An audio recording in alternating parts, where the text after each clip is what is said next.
பொதுவாக வந்து கருணாநிதி காலத்தில் ஆரம்பித்த திருட்டுத்தனம் என்ன அப்படின்னா, இந்த கான்ட்ராக்ட் வேலை இருக்குது பார்த்தீங்களா, அது எல்லாமே தெலுங்கர்களை உள்ளே விட்டுக்குவாங்க. அப்புறம் கொஞ்ச நாள் கழிச்சு அதில் இடஒதுக்கீடை பின்பற்றி இருக்க மாட்டாங்க. பிரேமலதாவை எடுத்துக்கிட்டிங்க அப்படின்னா, அவங்க வெளிப்படையாக வந்து வன்னியர்களுக்கு எடப்பாடி அரசு கொடுத்த 10.5% இடஒதுக்கீடை எதிர்த்தவங்க. இரண்டாவது, சாதிவாரி கணக்கெடுப்பு நடத்தக்கூடாதுன்னு சொன்னவங்க. இப்போ அதனுடைய வெளிப்பாடு தான் அந்த 10 சீட்டு திமுக கொடுத்துருக்கு அப்படின்னா, அதில் 6 அல்லது 7 வந்து தெலுங்கர்கள். நீங்கள் அந்த இடத்துல எல்லாருக்குமே கொடுத்துருக்கு. விஜயகாந்த் ரசிகர்கள் தமிழர்கள் தானே பெரும்பாலானவர்கள். விளவங்கோடு தொகுதியில் டிடி பிரவீன் அப்படிங்கிற ஒரு மலையாளி, அவங்க கிறிஸ்தவ நாடார் அப்படின்னு சொல்கிறாங்க.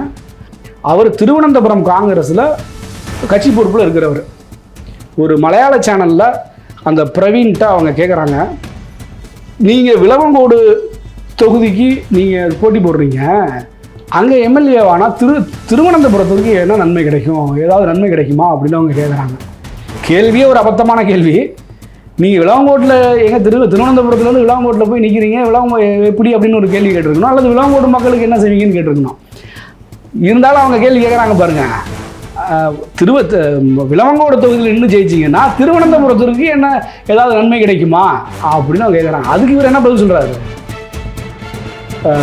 செய்தி போட்டிருக்காங்க அவங்க முகநூல் பக்கத்தில். ஆமாம், 30 வருஷமா களப்பணியில் ஈடுபட்ட கொங்கு வேளாளர் சமூகத்துக்கு வந்து 2 இடம் தான் கொடுத்துருக்காங்க. அது கூட ஏதோ உட்பிரிவுகளுக்கு கொடுத்துருக்காங்க. முக்கிய பிரிவான கொங்கு வேளாளர் கவுண்டருக்கு இடம் தராம மறுக்கப்பட்டிருக்கு, அநீதி இழைச்சிருக்கு காங்கிரஸ் அப்படிங்கிற மாதிரி அவங்க ஒரு பதிவு போட்டுருக்காங்க. பஞ்சாத்தப்பட்டார்கள் நாயக்கமார்கள் அப்படின்னு சொல்லி எழுதினார். அவரும் சாதி ஒழிக்க தான் வந்தார். ஆனால் நாயக்கமாருக்கு சீட்டு தரலன்னு அவர் போராட்டம் பண்ணார். மற்றபடி நீங்கள் எண்ணிக்கையில் அந்த ஸ்ரீநிதி நாயுடு சொன்னீங்க இல்லையா, ஸ்ரீநிதி, அதாவது இந்த சாதி ஒழிச்சிட்டேன் பேசிட்டு இருக்காங்களே, எங்கே அந்த நாயுடு சாதி?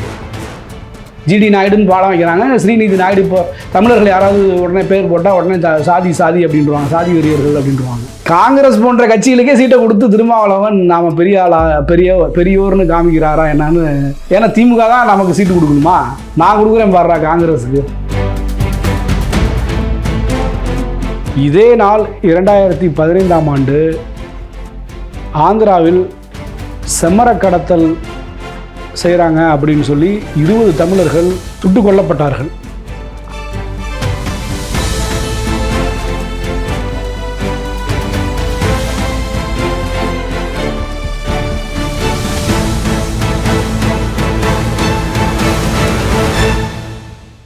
நம்ம பண்ணை இயற்கை அங்காடி 100% இயற்கை வேளாண் தயாரிப்பு.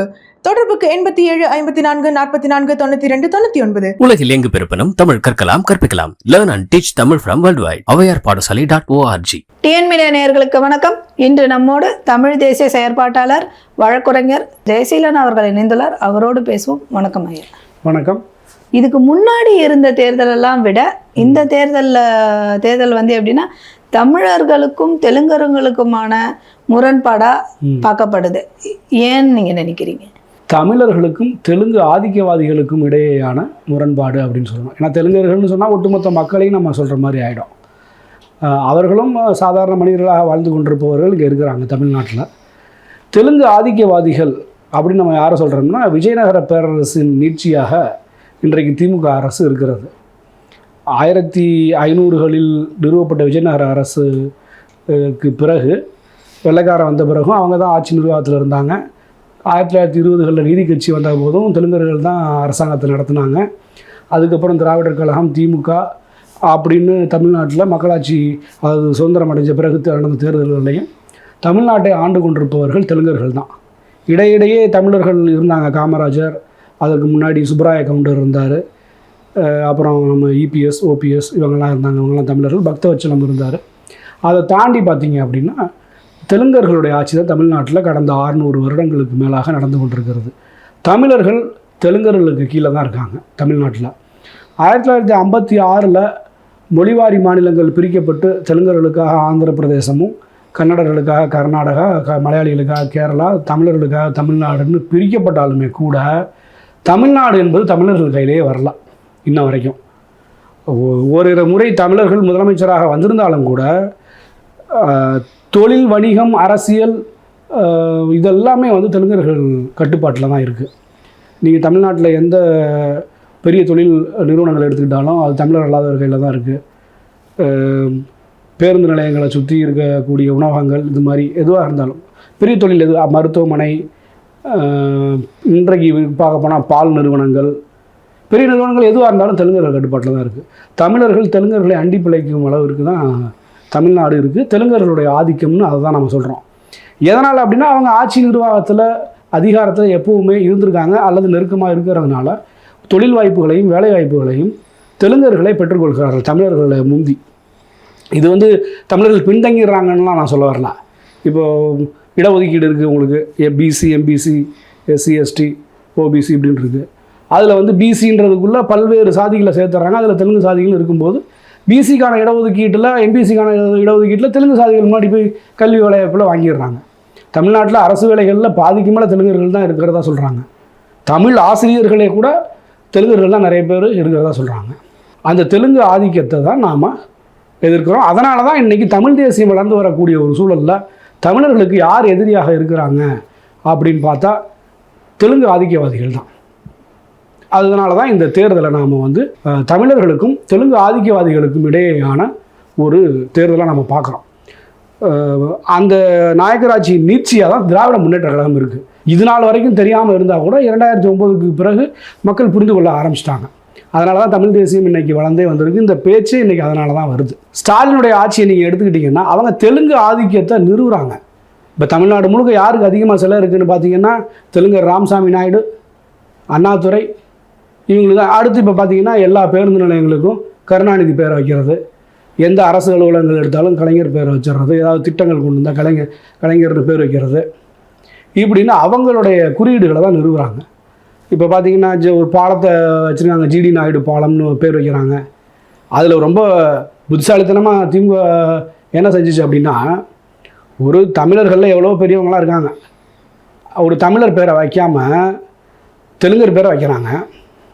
அதுவும் ஜிடி நாயுடு பேரை வச்சுட்டு விவாதம் எப்படி போயிடுச்சுன்னா, அது ஏன் நாயுடு போய் வைக்கிறா அப்படின்ற அளவுக்குலாம் விவாதம் போயிடுச்சு. ஏன்னா ஒரு தமிழர் பேரை வைக்காமல் ஏன்னா தெலுங்கர் பேரை வைக்கிறேன்னு கேள்வி கேட்காம ஜிடின்னு பேர் வைக்கணுமா, ஜிடி நாயுடுன்னு பேர் வைக்கணுமான்னு விவாதம். இதில் தான் அவங்களுடைய புத்திசாலித்தனம் இருக்குது. தெலுங்கர்கள் வந்து அரசியலில் தமிழர்களை விட பல படிகள் முன்னாடி சிந்திக்கிறவங்க. ஏன்னா 600 வருஷமாக அவங்க அதிகாரத்திலே இருக்காங்க. தமிழர்களை எப்படி ஏமாற்றணும் அப்படிங்கிற ஒரு கலையை அவங்க கற்று வச்சுருக்கிறாங்க. அப்போ ஜிடி நாயுடு பாலம் வைக்கிறாரு, அது ஒரு விவாதமாக மாறுது. முத்துலட்சுமி ரெட்டின்ற பேரில் ஒரு உதவித்தொகை தராங்க. அடுத்து நாராயணசாமி நாயுடுன்னு விருது தராங்க. தகைசால் தமிழர் அப்படின்ற ஒரு விருதை வந்து தெலுங்கர் சங்கரையாவுக்கு தராங்க. தகைசால் தமிழரை தமிழர்களுக்குள்ளே கொடுக்கணும்.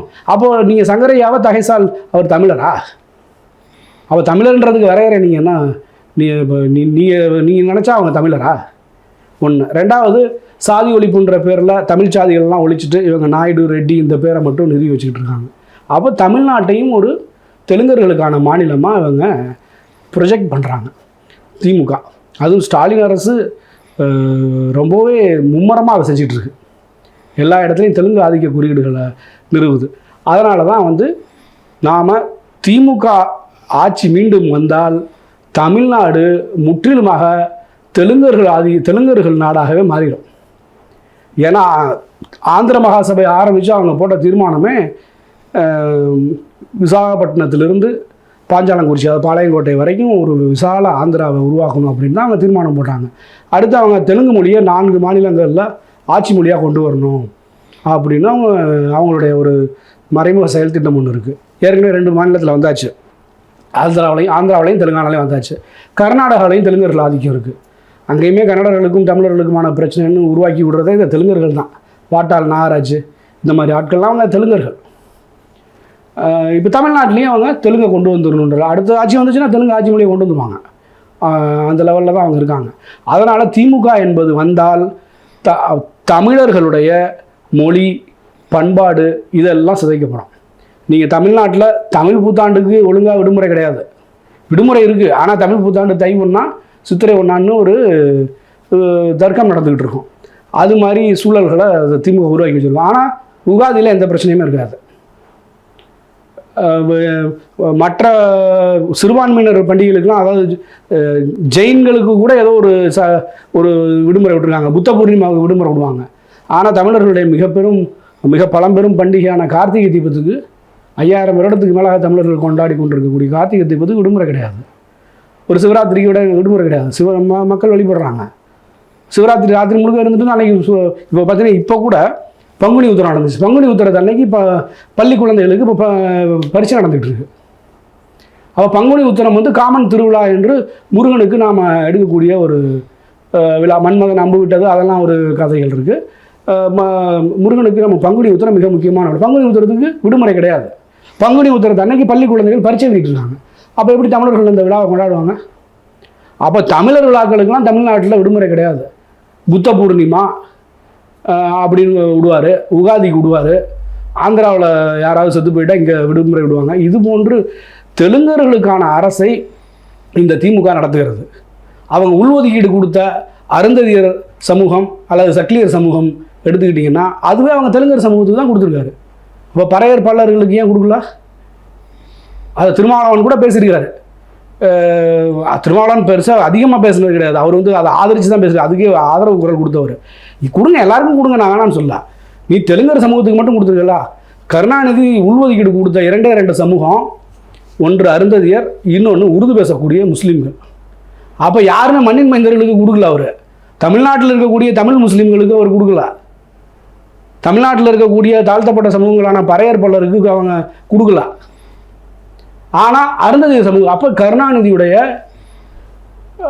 திட்டம் என்னன்னு நீங்கள் பாருங்கள். தமிழன் எங்கேயும் முன்னக்கு வந்துடக்கூடாது. அவங்க வளர்த்து விட்டது எல்லாமே தெலுங்கர்களை தான் வளர்த்து விட்டுருக்காங்க. அரசியல், தொழில், வணிகம், நிர்வாகம் எல்லாத்துலேயும் அவங்க தெலுங்கர்களை தான் கொண்டு வந்து வச்சுருக்காங்க. இதனால் தமிழர்கள் வாழ்வியல், பொருளாதாரம்லாம் பின்னுக்கு தள்ளப்படுது. திமுக கூட்டணியில் இப்போ புதுசாக போய் சேர்ந்த தேமுதிக அவங்களுக்கு 10 இடம் கொடுத்த 10 இடத்துல பார்த்தீங்கன்னா 6 இடத்துல நாயுடு நிறுத்துறாங்க. ஆமாம், அவங்க ஒரு பக்கம். அதே திமுக கூட்டணியில் இருக்கிற காங்கிரஸ் பார்த்தீங்கன்னா விளவங்கோடு அப்படிங்கிற இடத்துல டிடி பிரவீன்ற ஒரு மலையாளியை நிறுத்துறாங்க. கொங்கை மண்டலத்தில் வந்து சிங்காநல்லூரில் வந்து ஸ்ரீநிதி நாயுடுன்ற ஒரு தெலுங்கரை நிறுத்துறாங்க. இதை நீங்கள் எப்படி பார்க்குறீங்க? இப்போது பிரேமலதாவை எடுத்துக்கிட்டிங்க அப்படின்னா அவங்க வெளிப்படையாக வந்து வன்னியர்களுக்கு எடப்பாடி அரசு கொடுத்த 10.5% இடஒதுக்கீட்டை எதிர்த்தவங்க. 2வது சாதிவாரி கணக்கெடுப்பு நடத்தக்கூடாதுன்னு சொன்னவங்க. சாதிவாரி கணக்கெடுப்பு இன்றைக்கு இந்தியாவில் பல மாநிலங்கள் நடத்தியிருக்கு. பீகாரில் நடத்திட்டாங்க, தெலுங்கானாவில் நடத்திட்டாங்க, மகாராஷ்டிராவில் கூட இது உறுதியாக தெரியும், வேறு சில மாநிலங்களில் கூட நடத்திட்டாங்க. நீங்கள் சாதிவாரி கணக்கெடுப்பு நடத்திட்டீங்கன்னா அந்த பிசி, எம்பிசி, ஓபிசி, எஸ்சி, எஸ்டிங்கிற 4 வர்ண கோட்பாடு, அது 4 வர்ண கோட்பாட்டின் மறுபடியும் தான் அந்த இதெல்லாம். அதை ஒழிச்சிட்டு நீங்கள் சாதிவாரி கணக்கெடுப்பு நடத்துனீங்கன்னா அனைத்து சாதியினருக்கும் அவரவர்களுக்கு தேவையானது கிடைச்சிடும். இப்போ இன்றைக்கி தமிழ்நாட்டு அரசு வேலைகளில் பாதிக்கு மேலே தெலுங்கர்கள் இருக்காங்கன்னா அவங்க வந்து தெலுங்கு லாபியை பயன்படுத்தி அவங்க உள்ளே போயிடுறாங்க. பொதுவாக வந்து கருணாநிதி காலத்தில் ஆரம்பித்த திருட்டுத்தனம் என்ன அப்படின்னா, இந்த கான்ட்ராக்ட் வேலை இருக்குது பார்த்தீங்களா, அது எல்லாமே தெலுங்கர்களை உள்ளே விட்டுக்குவாங்க. அப்புறம் கொஞ்ச நாள் கழிச்சு அதில் இடஒதுக்கீடை பின்பற்றி இருக்க மாட்டாங்க. அவங்களுக்கு அப்படியே அப்பாயின்மெண்ட் போட்டு கொடுத்துருவாங்க, பெர்மனெண்ட் அப்பாயின்மெண்ட், நிரந்தர வேலைன்னு போட்டு கொடுத்துருவாங்க. இப்படி தான் வந்து அவர்கள் பண்ணியது. திரு கருணாநிதி வந்து எல்லா வேலைகளையும் பண்ணுவார். தமிழர்களை பின்னுக்கு தள்ளி ஒழிக்கிறதுக்கான எல்லா வேலையும் பண்ணியிருக்கிறார். அப்படி இருக்கையில் அதை ஒழித்து நீங்கள் வந்து அனைவருக்கும், நீங்கள் தமிழ்நாட்டில் யாரெல்லாம் இருக்கீங்களோ, நீங்கள் தெலுங்கராக கூட இருங்க, அனைவருக்குமான சாதிவாரி கணக்கீடு எடுத்தால் நீங்கள் தெலுங்கர்கள் 6% இருக்கீங்கன்னா 6% வாங்கிட்டு போங்க. அதை நம்ம எந்த விதமான இதுவும் சொல்ல கிடையாது.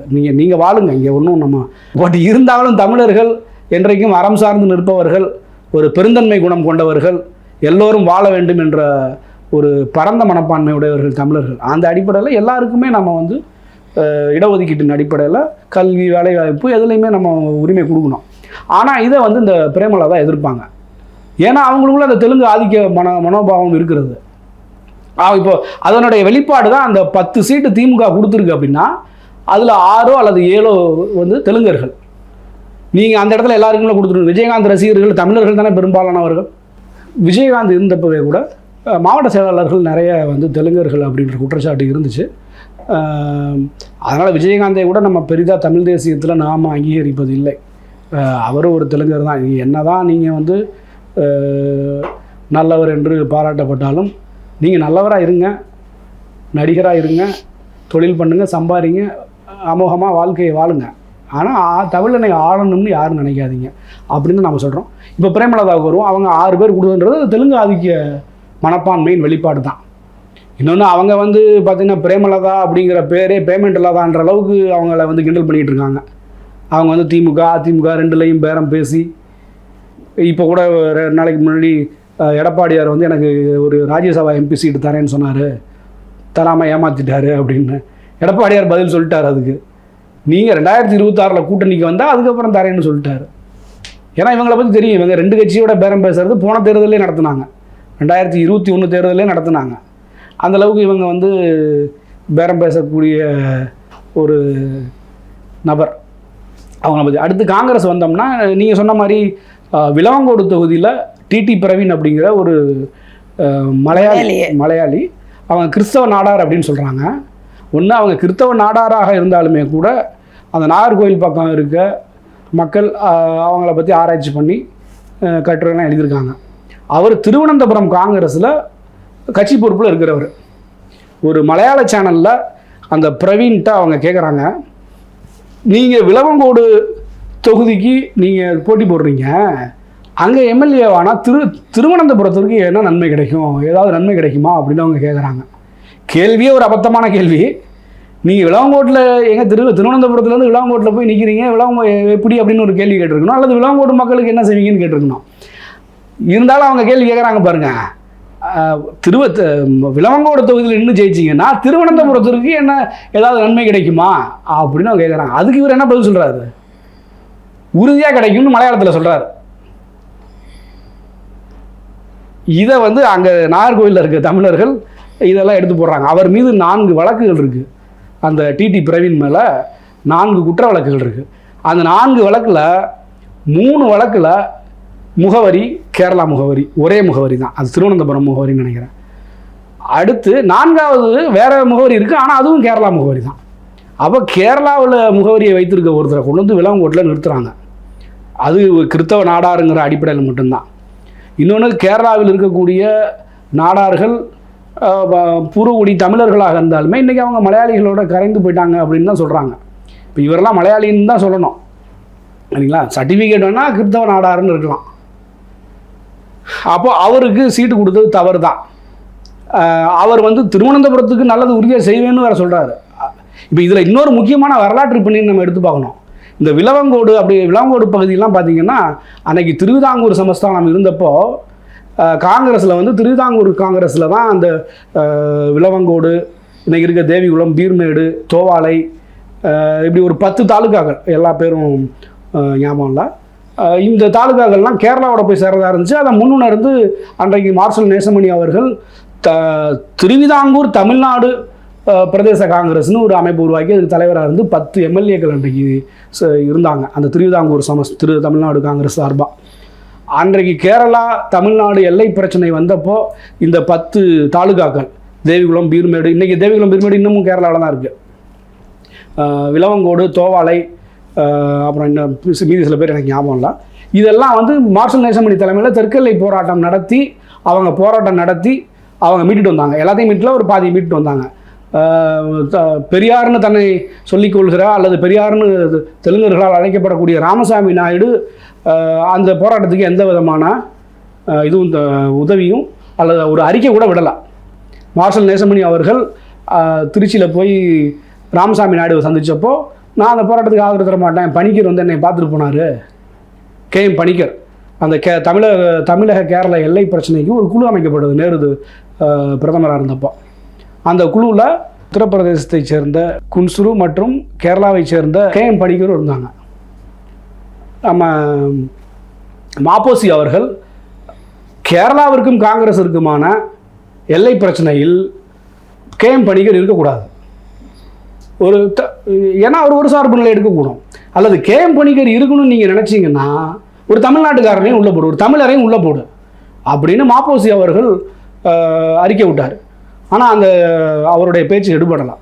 KM பணிக்கர், குன்சுரு இவங்க தான் இது பண்ணி மார்ஷல் நேசமணி தலைமையில் போராட்டம் நடந்ததுனால சில பகுதியில் மீட்டோம். அப்படி மீட்ட பகுதி தான் விளவங்கோடு. அந்த விளவங்கோட்டில் இன்றைக்கி காங்கிரஸ் வந்து அன்னைக்கு அந்த பிரச்சனை நடந்தது. அப்போ காங்கிரஸ் இருந்துச்சு. 1956 மொழிவழி மாகாணங்கள் பிரிஞ்சப்போ காங்கிரஸ் தான் ஆட்சியில் இருந்துச்சு. இப்போ இன்னைக்கு காங்கிரஸ் கட்சி விளவங்கோட்டில் ஒரு கேரளாவிலிருந்து நேரடி இறக்குமதி மலையாளம் பேசக்கூடிய ஒரு நபரை கொண்டு வந்து வேட்பாளராக நிறுத்துதுன்னா காங்கிரஸ் இன்னும் திருந்தலை. காங்கிரஸ் ஏற்கனவே ஈழப்பிரச்சனையில் தமிழர்களின் துரோகி தான் அவங்க.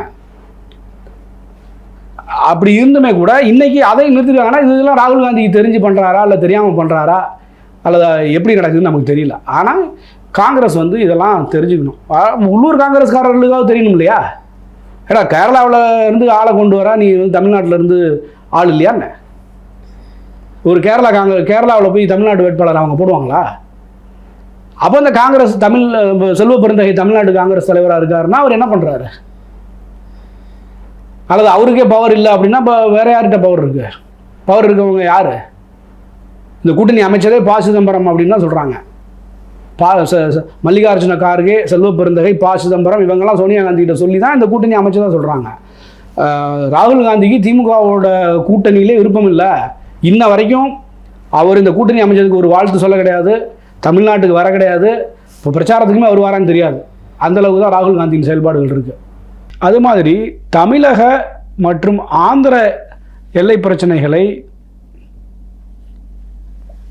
சரி செய்வதற்காக பட்டாஸ்கர் கமிட்டி என்று ஒன்று உருவாக்கப்பட்டது. இதே அந்த நேரத்தில் பேசுகிறோம் அப்படின்னா இன்றைக்கி தேதி வந்து ஏப்ரல் 7, 2026. இதே நாள் 2015ஆம் ஆண்டு ஆந்திராவில் செம்மர கடத்தல் செய்கிறாங்க அப்படின்னு சொல்லி 20 தமிழர்கள், அன்றைக்கு ஆந்திர முதல்வராக இருந்த சந்திரபாபு நாயுடு இருந்த சமயத்தில் 20 தமிழர்கள் சுட்டு கொல்லப்பட்டார்கள் ஆந்திர காவல்துறையால். 2014ஆம் ஆண்டு அதற்கு முந்தைய காலகட்டங்களில் ஆந்திரா தெலுங்கானா பிரிக்கப்படுவதற்காக நிறைய போராட்டங்கள் நடந்துச்சு. அப்போது இந்த சித்தூர் மாவட்டத்தை சேர்ந்த பகுதிகளெலாம் வந்து தமிழ்நாட்டுக்கு வந்திருக்க வேண்டியது, எல்லை பிரச்சனைகளின் போது தமிழ்நாட்டுக்கு வந்திருக்க வேண்டியது ஆந்திராவுக்கு சென்றுச்சு. அது தெலுங்கர்கள் திட்டமிட்டு அந்த பக்கம் கொண்டு போயிட்டாங்க. 1920களில் நீதி கட்சி ஆட்சி இருந்தபோதே அன்றைக்கு ஆற்காடு மாவட்டமாக இருந்த சித்தூர் பகுதியில் தெலுங்கர்களை குடியேற்றி அந்த சித்தூர் பகுதியை ஆந்திராவுக்கு கொண்டு போகணும், அதில் பாலாறு ஓடுது ஒரு 30 கிலோமீட்டர் தூரத்துக்கு அப்படின்னு திட்டமிட்டு அவர்கள் தெலுங்கர் குடியேற்றங்களை அதிகப்படுத்தி சித்தூர் ஆந்திராவுக்கு கொண்டு போயிட்டாங்க. அந்த பகுதியில் தான் செம்மரங்கள் இருக்குது. திருப்பதி பக்கமும் சித்தூர் பக்கமும் செம்மரங்களை கடத்துறாங்க அப்படின்னு சொல்லி திருவண்ணாமலை மற்றும் தருமபுரியை சேர்ந்த 20 தமிழர்கள் சுட்டு கொல்லப்பட்டார்கள். இது பார்த்தீங்க அப்படின்னா இந்த தெலுங்கானா பிரிவினை போராட்டத்தின் போது சந்திரசேகர் ராவ் வந்து ஆந்திராவை சேர்ந்த தமிழர்களை தெலுங்கானாவிலேருந்து ஓடி போயிருங்க, தெலுங்கானாவை சேர்ந்த தமிழர்களை விழுத்தெலுங்கள் அப்படின்னு சொல்லி அவர் பதாகைகளை வைத்து அவர் போராட்டம் பண்ணார். அந்த சமயத்தில் அந்த சித்தூர் பகுதிகளில் இருந்த நகரி போன்ற பகுதிகளில் இருந்த தமிழர்கள் நாங்கள் தமிழ்நாட்டோடவே சேர்ந்துக்கிறோம் அப்படின்னு சொல்லி ஒரு சில அமைப்புகள் சில முன்னெடுப்புகளை முன்னெடுத்தாங்க. இதையெல்லாம் பார்த்துக்கிட்டு இருந்த சந்திரபாபு நாயுடு அல்லது ஆந்திர அரசியல் தலைவர்கள் இது போன்ற விஷயங்களை வளர விடக்கூடாது அப்படின்னு நினச்சி தான் சந்திரபாபு நாயுடு ஆட்சியில் 20 தமிழர்களை ஒரு போலி என்கவுண்டர் நிகழ்த்தினாங்க. அவங்க சுட்டுக் கொல்லப்பட்ட பகுதியில் பல கிலோமீட்டர் தூரத்துக்கு செம்மரங்களே கிடையாது.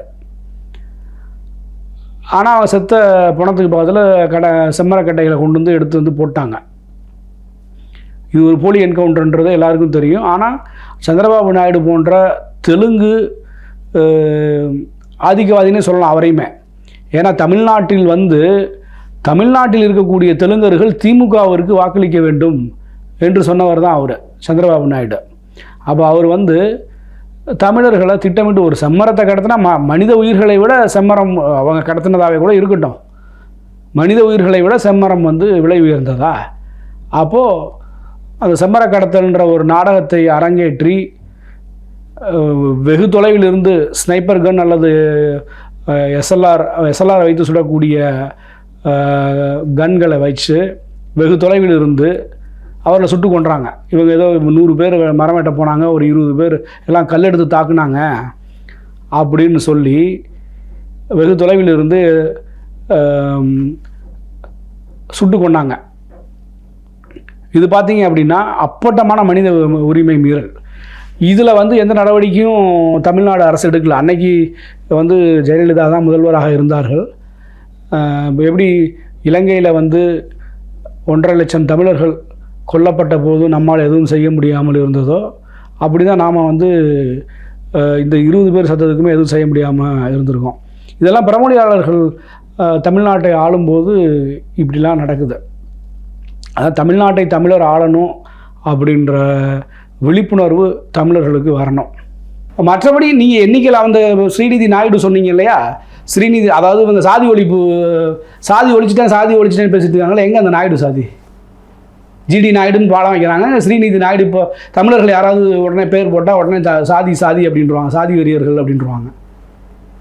எண்ணிக்கையை பொறுத்த வரைக்கும் எத்தனை எண்ணிக்கைன்னு தெரியல. அவங்களுக்கு கொடுத்த 27 தொகுதி 28 தொகுதியில் எத்தனை எண்ணிக்கைன்னு தெரியல. ஜோதிமணி அவர்களுமே ஒரு செய்தி போட்டிருக்காங்க அவங்க முகநூல் பக்கத்தில். ஆமாம், எப்படின்னா 30 வருஷமா களப்பணியில் ஈடுபட்ட கொங்கு வேளாளர் சமூகத்துக்கு வந்து 2 இடம் தான் கொடுத்துருக்காங்க. அது கூட ஏதோ உட்பிரிவுகளுக்கு கொடுத்துருக்காங்க. முக்கிய பிரிவான கொங்கு வேளாளர் கவுண்டருக்கு இப்போ இடம் தராம மறுக்கப்பட்டிருக்கு, அநீதி இழைச்சிருக்கு காங்கிரஸ் அப்படிங்கிற மாதிரி அவங்க ஒரு பதிவு போட்டுருக்காங்க. இப்போ அதாவது அந்த காலத்தில் ராமசாமி நாயுடு எழுதினாரு, கோயம்புத்தூர் கோவை ஜில்லாவில் நாமஞ்சாத்தப்பட்டார்களா நாயக்கமார்கள் அப்படின்னு சொல்லி. அன்னைக்கு வந்து கோவை ஜில்லாவில் ஏதோ 8 தொகுதிக்கு என்னமோ வேட்பாளர்கள் நியமிக்கல, காங்கிரஸ் நாயுடுகளுக்கு சீட்டு தரல. அவர் வந்து எழுதினார், எழுத்துப்பூர்வமாக எழுதினார், நாமஞ்சாத்தப்பட்டார்கள் நாயக்கமார்கள் அப்படின்னு சொல்லி எழுதினார். அவரும் சாதி ஒழிக்க தான் வந்தார், ஆனால் நாயக்கமாருக்கு சீட்டு தரலைன்னு அவர் போராட்டம் பண்ணார். அது மாதிரி ஜோதிமணி அவர்கள் அவங்க கேட்டதில் தப்பு இல்லைன்னு நினைக்கிறேன். அவங்க வந்து எல்லா சாதிகளுக்குமான பிரதிநிதித்துவம் தரணும் தமிழ்நாட்டில். அதான் சொல்கிறேனே, தமிழ்நாட்டில் ஒரு மலையாளியை கொண்டு வந்து நிறுத்தக்கூடிய அல்லது கேரளாவிலிருந்து ஒரு வேட்பாளரை இறக்குமதி செய்யக்கூடிய காங்கிரஸுக்கு இது எந்த அளவுக்கு போய் சேர்ந்துருக்குன்னு தெரியல. ஜோதிமணி கேட்ட விஷயம் நல்ல விஷயம்தான். அவர் அருந்ததியர்களுக்கும் சீட்டு தரல அப்படின்னு சொல்லியிருக்காங்க. ஏன்னா கொங்கு பகுதியில் அருந்ததியர்கள் ஒரு கணிசமான எண்ணிக்கையில் இருக்காங்க, அவங்களுக்கும் தரணும்னு அவங்க கோரிக்கை வச்சுருக்காங்க. அந்த கோரிக்கையை நம்ம வந்து நல்ல கோரிக்கையாக தான் நம்ம பார்க்குறோம். அது தலைமை எப்படி எடுத்ததுன்னு நமக்கு தெரியாது. விசிக தலைவர் திரும்ப அவருக்கு ஒதுக்கப்பட்ட தொகுதிகளில் ஒன்றை காட்டுமன்னார் கோயில் அவர் நிற்கலேன்னு சொல்லிட்டார். அவர் தானே நிற்கிறேன்னு சொல்லியிருந்தார். அவர் தானே நிற்கிறேன்னு சொல்லிட்டு இப்போ அவர் நிற்கலை, ஜோதிமணின்றவருக்கு கொடுக்குறதா சொல்லியிருந்தாங்க. அப்புறம் அவர் ஜோதிமணிங்கிறவர் காங்கிரஸ் கட்சியை சேர்ந்தவர், அவர் காங்கிரஸ் கட்சியில் விருப்பமனு அளித்திருப்பதாக தகவல் வந்திருக்கு. அதை திருமாவளவனும் அதை வந்து ஒத்துக்கிட்டார், அவர் காங்கிரஸில் போட்டிருந்தார், அதனால் என்ன அப்படின்னு. காங்கிரஸ் போன்ற கட்சிகளுக்கே சீட்டை கொடுத்து திருமாவளவன் நாம் பெரியோர்னு காமிக்கிறாரா என்னன்னு. ஏன்னா திமுக தான் நமக்கு சீட்டு கொடுக்கணுமா, நான் கொடுக்குறேன் பாடுறா காங்கிரஸுக்கு அப்படின்னு அவர் கொடுத்துருக்கலாம். ஒன்று. ரெண்டாவது, அவர் என்ன சொல்கிறாருன்னா, நான் வந்து எம்எல்ஏ சீட்டுக்கு நின்னேன்னா துணை முதலமைச்சர் ஒருவேளை தொங்கு சட்டசபை அமைஞ்சிட்டா துணை முதலமைச்சர் பதவி கேட்க போகிறாங்கன்ற ஒரு செய்தி வந்துருச்சு. அதனால் அந்த மாதிரி ஒரு சூழ்நிலை, தர்ம சங்கடமான சூழ்நிலை நான் உருவாக்க விரும்பலை என்ற அடிப்படையில் அவர் விலகிட்டதாகவும் ஒரு பேச்சு இருக்குது. இது எதை குறிக்குது அப்படின்னா, திருமாவளவன் வந்து ரொம்ப இறங்கி போகிறார். திமுகவிடம் இவ்வளவு தூரம் ஏன் வந்து அசிங்கப்பட்டு அவமானப்படுத்தப்பட்டு ஒதுக்கப்பட்டு அந்த கூட்டணியில் இருக்காருன்னு நமக்கெல்லாம் வியப்பாக தான் இருக்குது. அவர் அறிவார்ந்த தலைவர், அவர் பல விஷயங்களை படித்தவர், அறிவில் சிறந்தவர் அவர். ஆனால் ஏன் இவ்வளோ தூரம் திமுகவிடம் இவ்வளோ தூரம் அசிங்கப்பட்டோம்? அது போன தேர்தலையுமே நடந்துச்சு. பிரச்சாரங்களில் வந்து அவருடைய பிரச்சார வாகனங்களில் மற்ற கட்சிக்கார விசிக கொடியை வைக்கல, சில தெருக்களில் போகும்போது விசிகானவர்களை இறக்கி விட்டு போகிறாங்க அப்படின்னு திமுக சமூக நீதி பேசக்கூடிய திமுக எந்த அளவுக்கு விசிகாவை அசிங்கப்படுத்துது, தமிழர்களை அசிங்கப்படுத்துது, தாழ்த்தப்பட்ட சமூகங்களை அசிங்கப்படுத்துதுன்றதுக்கு இதெல்லாம் உதாரணம். திமுகலாம் அதாவது மிகப்பெரிய சாதி வெறி கட்சியே தமிழ்நாட்டில் திமுக தான். போன தேர்தலே நடந்துச்சு, இந்த தேர்தலே நடக்குது. நிறைய வேட்பாளர்கள் வந்து அவங்க பிரச்சார வாகனங்களில் விசிகா கொடியை வைக்கிறது இல்லை. இவ்வளவு அவமானங்களை தாங்கி கொண்டு திருமாவளவன் ஏன் திமுகவோடு இருக்கு? அவர்லாம் வந்து தனியாக இன்றைய நிலைமையில ஒரு தனியாக வந்து தனித்து போட்டியிடக்கூடிய அளவுக்கு வளர்ந்துருக்கணும். அப்படி இல்லாமல் அவர் 6 சீட்டு 7 சீட்டுன்னு போய் நின்றுட்டு அதுலேயும் ஒரு சீட்டை காங்கிரஸுக்கு கொடுக்குறாரு.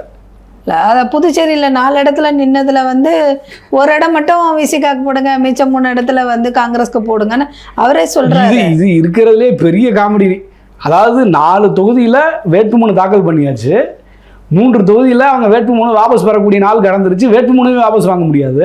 இப்போ அவர் என்ன சொல்கிறாரு, 3 தொகுதிகளில் விசிகா நிற்கும், ஆனால் விசிகாவுக்கு நீங்கள் ஓட்டு போடாதீங்க, காங்கிரஸுக்கு ஓட்டு போடுங்க அப்படின்னு கோரிக்கை வைக்கிறாரு. இதெல்லாம் வந்து எந்த மாதிரி ஒரு நிலைப்பாடு? அது என்ன மாதிரியான, எதனால அவர் இப்படி முடிவெடுத்திருக்காருன்னு நீங்க நினைக்கிறீங்க? இல்லை, அவர் திமுகவை இவ்வளவு தூரம் ஏன் வந்து அனுசரித்து போகிறாரு? ஏன் வந்து தன்மானத்தை இழந்து சுயமரியாதை இயக்கம்னு பேர் சொல்லிக்கிற திமுக இவ்வளவு தூரம் அவமானப்படுத்துது? இவருக்கு சுயமரியாதை இருக்கும். ஒரு தடவை திமுககாரன்னு சொல்லிட்டதுக்காக எவ்வளோ கோவப்பட்டார். நீங்கள் ஏன் திமுககாரன் மாதிரி நடந்துக்கிறீங்கன்னு திருமாவளவனை பத்திரிகையாளர் யாரோ கேட்டதுக்கு ரொம்ப கோவப்பட்டார். பத்திரிகையாளர்கிட்ட மட்டும் கோவப்படுறீங்களே, திமுகட்ட ஏன் கோவப்படல? வெளியே வரலாம்ல, வரமாட்டேங்கிறாரு. இது என்ன அப்படின்னா எதையாவது இப்போ நம்ம ஆர் ஆசா சொன்ன மாதிரி என்கிட்ட ஒரு லாக் இருக்குன்னு ஆசா ஒரு ஆடியோ வந்திருக்கு பார்த்தீங்களா? என்கிட்ட ஒரு லாக் இருக்குது, என்னை கட்சி விட்டு வெளியே அனுப்ப முடியாது அப்படின்னு ஒரு ஆடியோவில் பேசியிருக்காரு. அது மாதிரி இவருடைய லாக் ஏதாவது திமுக இருக்கான்னு ஏதாவது தெரியல, அதனால் வெளியே வராமல் இருக்காரான்னு தெரியல.